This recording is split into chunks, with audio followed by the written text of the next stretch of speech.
Let me ask you this. What makes a man so hated that someone would pull the trigger just to silence him forever? Because today we're talking about Charlie Kirk. At just 31 years old, his life was cut short in a shocking act of violence while speaking at Utah Valley University. But if you've been paying attention to America's culture wars, you already know this was no random act. Charlie Kirk was more than a conservative activist. He was a voice the woke couldn't stand, a truth teller who challenged the narratives that dominate our universities, our media, and even our politics. And when you shine that kind of light in a dark world, you don't just make fans. No, you make enemies. In this video, you're going to see exactly why the woke hated Charlie Kirk and why his message still matters to you as a Christian today. So stick with me, because you don't want to miss a single detail. It's 5. Okay, now 5 is a lot, right? I'm gonna give you some credit. Do you know how many mass shooters there have been in America over the last 10 years? Counting or not counting gang violence? Great. Yes, that's Charlie Kirk, alive, passionate, debating students, calling them out on gun control, abortion, LGBTQ politics, and then minutes later, he was gone. Now I want you to think about this. He was answering a question about gun violence when a sniper's rifle answered for him. Coincidence or something darker? Now, before you decide whether you loved him, hated him, or didn't care, let me take you into his world, because you need to understand why the woke despise this man. Charlie Kirk wasn't born rich or famous. He grew up in the Chicago suburbs, in a Christian evangelical home, ordinary beginnings. But you see, even as a teenager, Charlie wasn't ordinary. At 18, while most of you were worried about prom or college applications, Charlie was knocking on doors for Republican campaigns. By 19, he was giving political speeches. By 20, he had already dropped out of college because he believed campuses had lost their minds. And instead of taking the safe road, he built his own. He launched Turning Point USA. Maybe you've heard of it. Maybe you've seen their events. Love them or hate them, they made noise. But here's the thing. Turning Point wasn't just another student group. It became the engine room of conservative youth culture. It gave a voice against woke professors, against cancel culture, against the indoctrination he believed was poisoning young minds. And Charlie? He wasn't just a founder. He was the loudspeaker, the lightning rod, and eventually the target. We already defeated one presidential candidate, so we might as well now defeat another one. Imagine this. You're 25 and you've built an army of students across America. You're standing against abortion, against gender ideology, against liberal professors, and you're backed by million-dollar donors. Would you be scared, or would you double down? Charlie doubled down.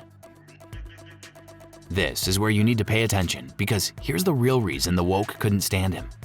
Charlie Kirk was blunt, too blunt for most. He didn't hide behind polite words. He said what he believed, and he believed the Bible. In today's America, that alone was enough to put a target on his back.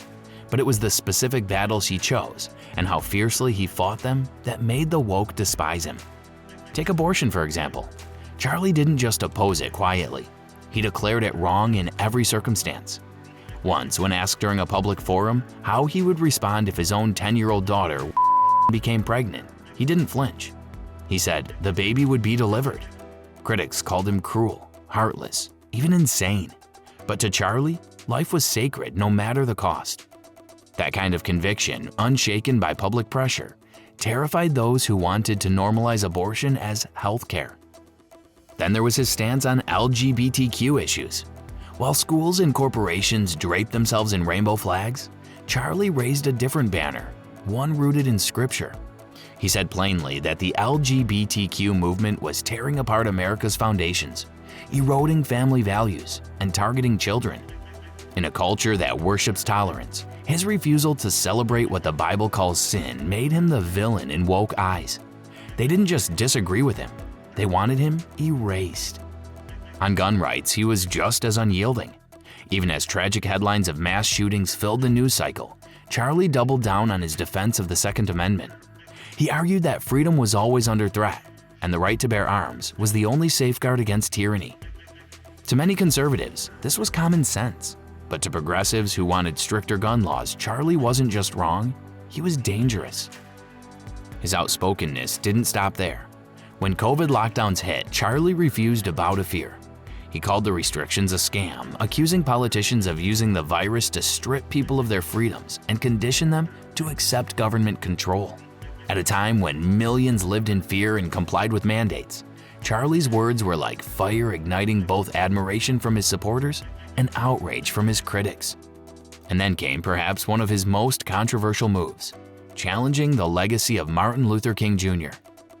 Charlie said the civil rights icon was overrated, an opinion that left even some conservatives uneasy.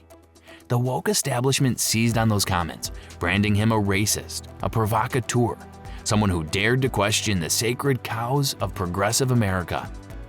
But above all, what sealed their hatred was his promotion of Christian nationalism. While most politicians avoided mixing faith with politics, Charlie insisted the two were inseparable. He preached that America was built on Christian values and that only a return to those values could save the nation. He wasn't timid. He wasn't cautious. He was bold, loud, and unapologetic. And for the woke, that was unforgivable. Now let me ask you, in today's America, where truth has been twisted, where good is called evil and evil is called good, what happens to a man who refuses to bow? Yeah, why don't you read the shirt off for everybody? Oh, my shirt, everybody. My shirt says "Fuck Charlie Kirk." Oh. It's got Dean and Parker on it. I actually think it's awesome that what I've done Thank is you. I am living rent-free. If you like it so much, you want to sign it? I am living rent-free in so many libs' minds that you have to make Okay. merch with my name on it. Okay. You see it right here. Half the crowd booing, half cheering. That's Charlie's life in one image. He was either your hero or your villain. There was no in between. And when you live like that, you don't just get criticism. You make enemies. Enemies powerful enough, maybe, to want you gone. And now we arrive at the moment the world will never forget. September 10th, 2025, Utah Valley University. Thousands of students packed into the outdoor quad. The air electric. Phones out. Live streams rolling. Charlie Kirk, just 31 years old, in his favorite arena, the battlefield of ideas. He's speaking, debating, engaging. His voice, steady and firm, cutting through the noise. He's answering a student's question about gun violence, and the irony is chilling, because at that very moment, unseen eyes were locked on him. And then, it happened. A sniper's bullet, fired from nearly 200 feet away, a high-powered bolt-action rifle, one shot, straight to the neck. The crowd froze for half a second, and then chaos exploded. Students screamed, some ducked, others stampeded, security fumbled, caught in shock, phones dropped, live streams blurred, and at the center of it all, Charlie Kirk collapsed. The scene was raw, violent, unforgettable. Blood on the stage where moments earlier he was laughing, debating, challenging minds. A voice silenced in an instant.